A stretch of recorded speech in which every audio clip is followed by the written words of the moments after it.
Hi there, everybody. Hope you guys are doing well.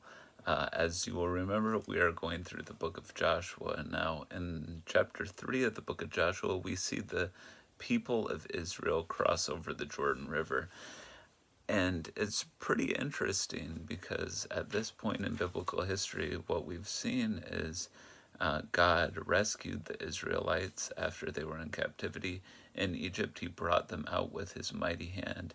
He led them through the desert for 40 years. He provided for them in the desert for 40 years. Their sandal did not wear out. And as they're going across the Jordan, he sort of duplicates the miracle that Moses did when he lifted up his rod and the Israelites crossed the Red Sea. Now, what's amazing about it to me is at this point, when they go in the wilderness, God gives Moses a whole bunch of different things to really structure how worship was to be done. They were to build a tabernacle, essentially a big tent, and inside the tent there was supposed to be the Ark of the Covenant. That was where God was going to meet with the people. Now, it wasn't all the people, it was just one of the people. It was a high priest once a year and not without blood. It was that part of the tabernacle was covered with a tent. It was inside the Holy of Holies. So people didn't ever see it. Even when they moved the ark, the priests had to go in and cover it so nobody could see this ark, right? Even the priests who carried it couldn't actually look on it.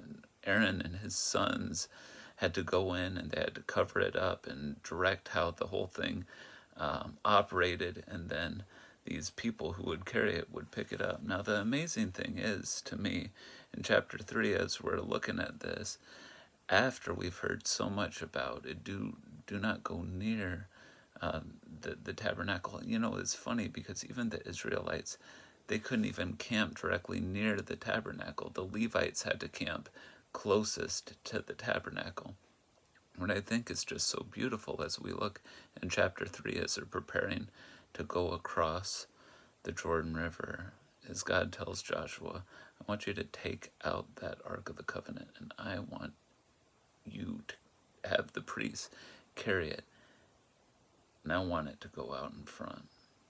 I want it to go out in front of the people. It says, so it was after 3 days that the officers went through the camp, and they commanded the people, saying, when you see the ark of the covenant of the Lord your God and the priests, the Levites, bearing it, then you shall set out from your place and go after it. Yet there shall be a space between you and it, about 2,000 cubits by measure. Do not come near it, that you may know the way by which you must go, for you have not passed this way before.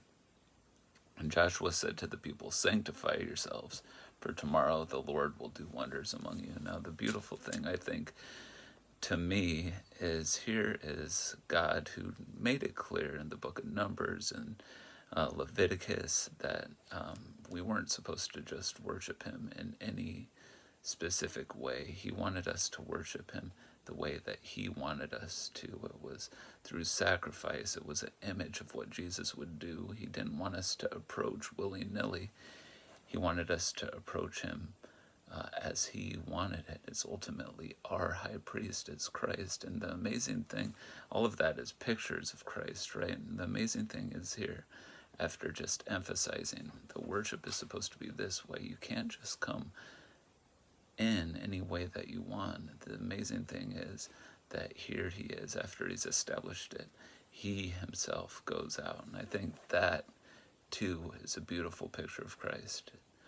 It says in the book of Philippians chapter 2 that even though Christ, I'll read it to you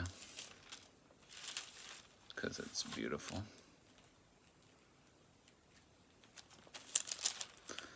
Says, let this mind be in you, which was also in Christ Jesus, who being in the form of God did not consider it robbery to be equal with God, but made himself of no reputation, taking the form of a bondservant and coming in the likeness of man, and being found in appearance as a man, he humbled himself and became obedient to the point of death, even the death of the cross. Now, I want you to see that picture.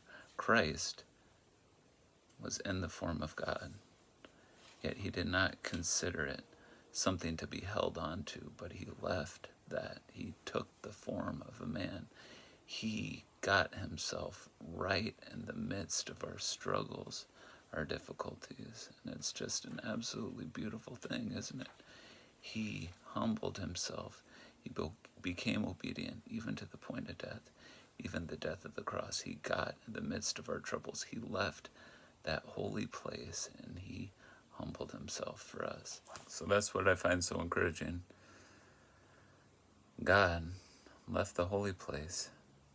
He got in the midst of the Israelites' struggles. He left and he had the priests bear the ark. He led them through the river Jordan, and as the priests stepped in the water, it was flooding and the waters backed up. The Israelites walked through on dry land. That is our God.